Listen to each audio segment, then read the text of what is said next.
You tweeted on November the 24th, the day of the Conservative manifesto launch. For the record, there are no plans to shrink the army. In fact, my direction to the army has been to improve recruiting and retention levels. That's still the case now.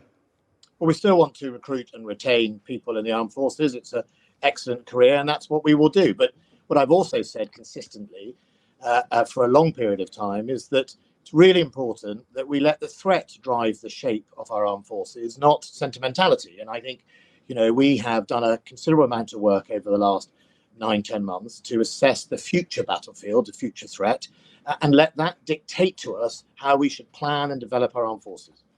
My presenting partner, Tom Newton-Dunn, asked the Prime Minister directly at the manifesto launch about troop cuts. Let's have a listen to what the Prime Minister said in response to Tom's question. There's no mention of maintaining troop levels in this manifesto, as there was in your party's 2015-2017 manifesto. Are you going to cut troop numbers? Will you put No. Thank you, though, for... Great.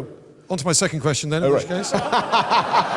No, well, Tom, let me just elaborate my first answer. But we will not be cutting our armed services in any form. We will be maintaining the size of our armed services. And I'm delighted to see Secretary of State for Defence nodding fervently in the front row. No cuts to our armed services. Couldn't have been clearer. Yeah, well, the threat changes. We change with it. If we didn't change with it, we'd have an army like the First World War, Gloria. The fundamentals are, as technology and capabilities change, we have to change to match that. That's very simple. And some reviews over the years have been done based on funding cuts. And in fact, they have shoehorned changes into a very tight financial envelope. That's not the case. I'm making these decisions based on £24 billion extra of defence spending over the next 4 years, one of the biggest rises in defence spending since the Cold War. That gives us the freedom to be properly assess the threat, properly get about the problems that we need to, and make sure I have the right forces. And, people forget, if we indulge in sort of top trumps type defence planning, where, it's all about how many ships have you got and how many regiments, you end up with soldiers going to war and snatch Land Rovers and ships tied up alongside because you don't have the money to maintain them. And it's a pretty sorry sight if you go down to Portsmouth today. And we all remember the consequences of things like snatch Land Rovers in the past. And the threat has changed since the 15 months ago when the Prime Minister told the country no cuts to troop numbers. The threat is changing rapidly and all the time. We see the rollout in Africa of state-aligned mercenaries linked to Russia, however, the Wagner group, that not only is a group that has access to anti-aircraft missiles and fighter jets, but is involved in places such as Libya and Mozambique. Technology, we know technology development is changing rapidly. And what I had to do as Defence Sec was go back, look at the threat, ask Defence Intelligence, my advisor and that organisation, about what are the future threats, what are the future technologies and horizons, and set about dealing with it. And that's why you will get an armed forces, the right size and the right shape to deal with the threats of tomorrow. And I can't tell you what it'll be like in 15 or 20 years. I wouldn't dare do that because the threat may change and you might need a bigger armed forces. It just depends on what the technological developments are. If the situation has changed so rapidly in the last 15 months, with the benefit of hindsight, it would have been better not to make that promise to the electorate. Well, look, I think the Prime Minister at the time, if you remember, 15 months ago, we didn't have COVID. 15 months ago, we didn't see effectively the continuation of, in one sense, the crumbling of some of the world order. You have seen people take advantage of the pandemic in different ways. You have seen the rise of the proliferation of knowledge. And I think it's perfectly right for me to put my hands up and say, I've been the Defence Secretary now for nearly 2 years. And in that time, I have seen the threats being changing. And I've also, have an obligation to be straight about that. So look, the threat's different. So let's do something different. If I came there and just, stuck in a rigid way, it wouldn't help the country's defence. OK. Let's look at that stated intention to improve retention levels. A Lance Corporal who last year earned £26,182 would, if his salary rose with inflation this year, expect their pay to rise to £26,227. It won't. It's a real terms pay cut of £445 a year. How's that going to help with retention? Well, first and foremost, what you've left off is what else a corporal gets in the armed forces or a soldier, which is accommodation and food. And I think it's regularly called the X factor, the extra support that you don't get in the civilian world, a pension as well. So all of that is important to take into account. And we've also taken some steps, and there's going to be a review coming out around allowances to make sure that those lowest paid and of the lower ranks have better allowances when they're on operations and around the world. I think that's really, really important. We value that. And it's also why I'm spending £165 million to provide men and women of the armed forces with wraparound childcare. If they have children in primary schools, the MOD will be paying for wraparound childcare for after-school clubs and breakfast clubs, because we recognise that childcare is expensive. Okay, let's talk about the integrated review, which said that Russia is our number one threat now. Of course, everybody knows Russia is a country that uses both traditional and non-traditional warfare. The General Lord Richard spoke to Tom Newton-Dunn. We'll be playing out that interview just after 11:30, but I wanted to play you a clip. So you've got to have some of the more traditional capability in case mass becomes an asymmetric attraction to one's potential opponents. And I mean, I'm thinking of Russia and China. I don't necessarily buy that they're about to start World War III with us, but if they are being viewed through the prism, which apparently they still possess large numbers. And if all we've got is high-tech stuff, and they've got, I don't know, 500,000 troops that can come across the border at you, then those high-tech capabilities aren't going to be much good. Is he wrong? Well, he's not wrong, but that's why we will still retain armoured brigades and our NATO commitments. It's also why we remain part of NATO, because Russia doesn't have alliances, we do. And the way we generate mass in our defence of Europe, for example, is with all those 27 members of NATO together, including the United States. We play our part. We're a leader in NATO. We are the second highest defence spender. And as a result, that's how we generate mass when we need to. This is not an either-or review where we're all going to suddenly ditch it all and we're going to just equip everyone with Xboxes. This is going to be investing in updating our current army and our conventional forces. When General Richard will know himself that when he was Chief of Defence Staff, the army size decreased, that tanks were cut, artillery was cut when he was in those jobs, and he will know what the impact of that was. But the difference between me and his time is I have a rising budget now, and that allows me to update and increase the lethality of the conventional forces we keep, but at the same time invest in alternative capabilities to get about the new domains. And mass, yes, is important, but readiness and speed is just as important, and our adversaries are changing how they fight. And if anybody wants to see the impact of UAVs and drones on the modern armored battlefield, you only have to look at what's been going on in Armenia, in Libya, and in Syria to see the devastating effects delivered by relatively low, cheap drones onto Russian-made T-72 armor. In the hundreds, those vehicles have been destroyed. Okay. In the same review, when it came to China, the review called for a positive trade and investment relationship. Some of your colleagues have concluded that you underplayed the threat from China, but let me put one question to you, which was posed by Ian Duncan-Smith. Would we really do trade deals regardless of a particular government's human rights? Would we?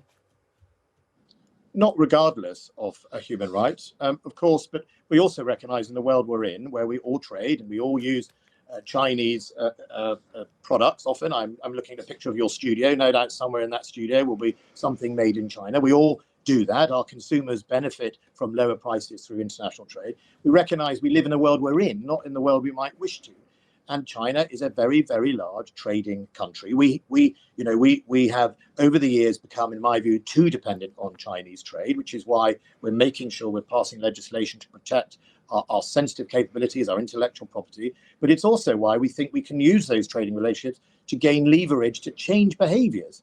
And also on China, we have been very clear about their abuse and the systematic persecution of the Uyghur. The Foreign Secretary only recently announced steps to make sure that companies that are trading off the backs of those Uyghur will be punished or dealt with in the UK. We've also used our position of chair of the Security Council of the UN to call out the behaviour and seek more. We maintain an arms embargo with China, and we've also taken steps around Hong Kong. So there are lots of steps we can do. We are absolutely clear and eyes are wide open about the relationship with China, what China get up to. But we also live in a world where many countries around the world are not, in that remit of European Union world. It's important for our trade. Global trade usually leads to better freedoms, and when people are free to choose, they will choose freedom.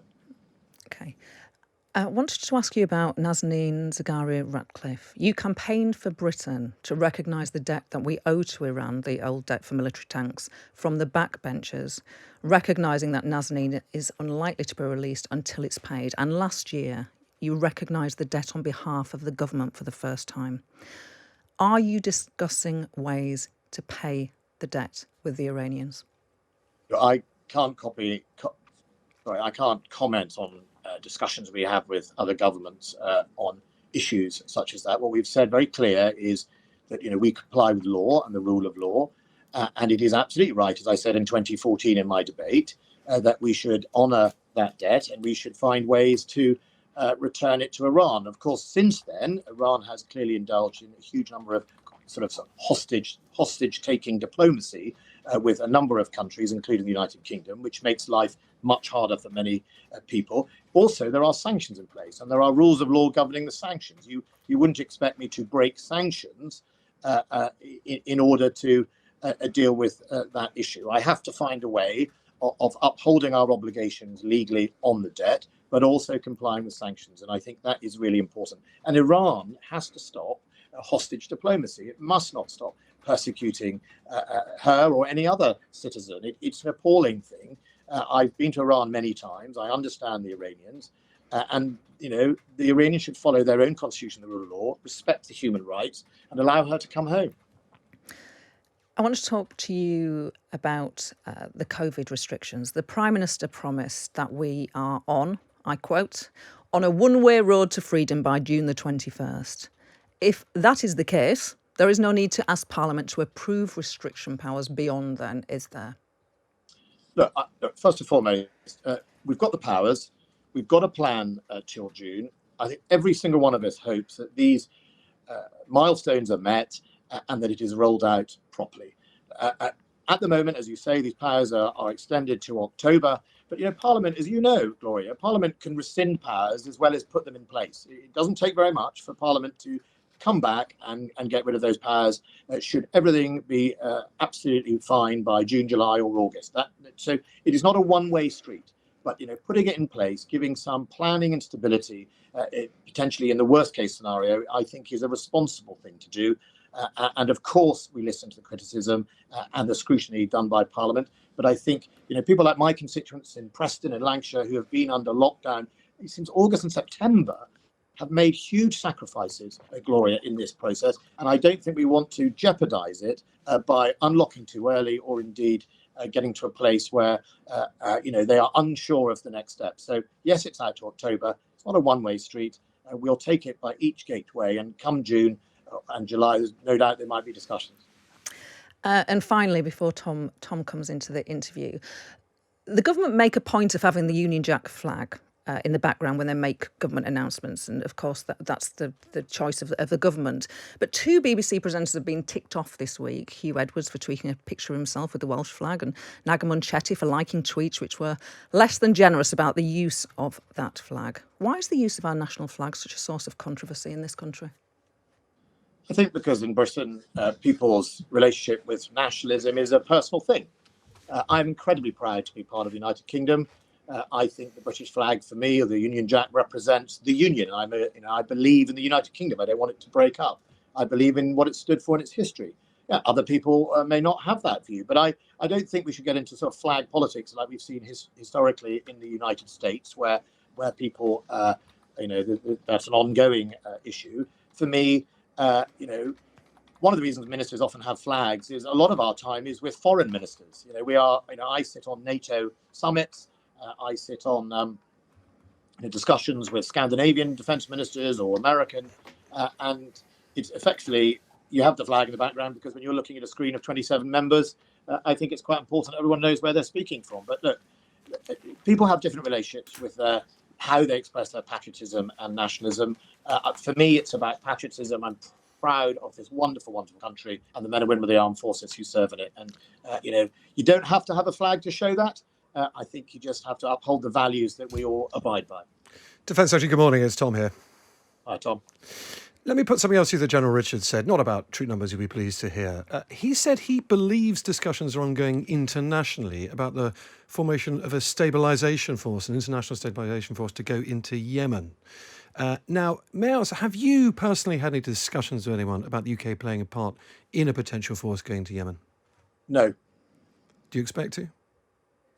Look, that'll be a Foreign Office lead. And if obviously, the main UN appointee who is trying to get a peace deal in Yemen is a UK citizen, and that individual on behalf of the UN recognises and is trying to deliver a peace deal, and that's really, really important that we support him. And I think the Foreign Office is very clear that we are trying to support the UN in its efforts, and we'll continue to do so. Let me ask you another defence matter. It's been reported that Russia or Russian agents are jamming communications for RAF planes taking off in Cyprus from potential technology they might have not too far away in Syria. Do you know about that? Is that true?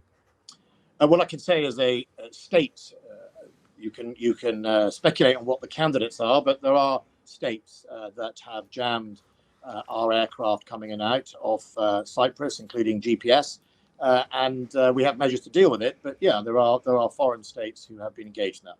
Well, I mean, there is only one foreign state who has the power to do that. Certainly only one in the region, and that's Russia. No, not quite. There are others. But, there's been speculation. I think the point is it is a state actor. It's not a terrorist actor. And we should recognise that it's not acceptable. Do you know who that state is? I have a pretty good idea, but I'm not going to tell you on this. Why won't you just say Russia? We all know what you're talking about. Well, because look, I live in a world where I'm often informed by intelligence rather than... things, and it's not necessarily my intelligence to share. Look, I think the key here is we mitigate against it, but it's also one of the directions of this Defence Command paper. We need the tools in this, what we would call sub-threshold, that sort of electronic warfare world, to make sure we are defending against it and, if necessary, can take action against it below the threshold of conflict. Let me just ask you quickly about vaccines before we go. Ursula von der Leyen has upped her threat overnight, if you like, with comments to German newspapers about blocking supplies to the UK unless AstraZeneca start sharing more of their supplies with the EU. We could retaliate if they do such a thing. We hope they won't, perhaps they won't, but they are certainly talking about it. We could retaliate, of course, by blocking supplies for essential components going to the EU for them to make their vaccines. Do you think that's the line we should go down? Well, no, I think you made the point yourself that any type of row is counterproductive. The way vaccines are made. So, for example, AstraZeneca, the intellectual property, the development of effectively the ingredients that make it up was done in Oxford. The parts of the supply chain for these vaccines are in Europe or in the United Kingdom or in some cases in India. It would be very counterproductive to get into a sort of shutdown of supply chains or a tit-for-tat argument, because none of us would benefit, not EU citizens and not United Kingdom citizens. And I think the EU knows deep down, and certainly in the Commission, that if it stands for the rule of law, it stands for obliging by international treaties and contracts, and it is involved as a trading bloc around the world, that the message it would send to the rest of the world that it doesn't stand by contracts, it doesn't uphold that international, would be very, very counterproductive for the reputation and for the citizen. A tit for tat is potential, though. I mean, we couldn't just stand by and allow our vaccines to be blocked without responding. Look, Britain is developing and investing in alternatives to supply all the time. We have our own manufacturing capability within the United Kingdom, and responsible government is going to do whatever it can to not be vulnerable to one loss of supply or other. I mean, it could be that in a few weeks' time we're talking about a supply problem in another part of the world. So that's what we're doing. We're investing in it. We've been absolutely at the front of the process. Matt Hancock and the government have placed the contracts. We expect, and so do those international companies, to make sure the contracts are honoured. Final question, and this is the biggest dilemma of the day for you, I know. You've been called up to get your vaccine shot. Hopefully that will come in the next few days. Shirt on or shirt off? Shirt off. Shirt off? No, shirt on. Shirt on. I'm not going to put people off. It sounds like you haven't decided, but Defence Secretary. No, well, I think you've slightly thrown me by a bit. I think the idea that I'm going to inflict on people, my bare chest, I think I'll leave for somebody else. Like Johnny Mercer, your Veterans Minister. Well, maybe he could go as my body double.